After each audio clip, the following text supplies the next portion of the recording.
ኃይለ ሥላሴ ጊዜ ጀምሮ ከጥቁር አንበሳ እስከ ቤታቸው ውስጥ ቁጭ ብሎ እስከ ማከም ድረስ የደረሰ ረጅም ጉዞ አላቸው። ወሎ ክፍለ ሀገር ውጋት የሚባል ሞህለኛ የሚባል ሀገር ነው የተወለድኩት። በ1925 ማዚያ ላይ ነው የተወለድኩት። ያደግኩት ገጠር ነው። እውቀቴ ግን ከአያቴ ተቅማትም የመጣ ነው። መጽሐፉም አለ እየተቃደደም እያረጀም የተቀመጣል።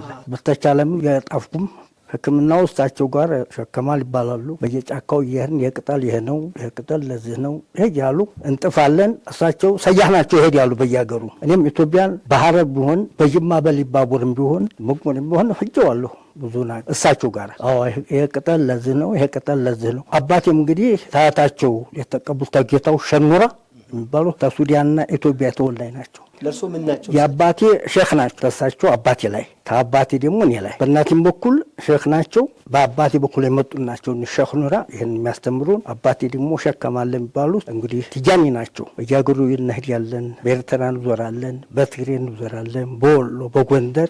ወሎ ትልቅ መስጊድ ያለኝ አያቴም ወሎ ኩታበር ይባላል፣ ሩጋ ትባላለች። ወደ 680 አባወራ ቡና ያፈላበታል፣ ይሰግድበታል። መስጊዱ የግሌ ነው። ስለ ካንሰር፣ ስለ ባንኩር፣ ስለ አውዲቅ፣ ስለ ከክ ይሄን ሁሉ አጠቃላይ ሰራ ጀመርኩ። ከዛም ቆየንቴ በዛ ነው እንግዲህ ይሄ ባህል መድኃኒት በሱ የተነሳ አሳሰሩኝ።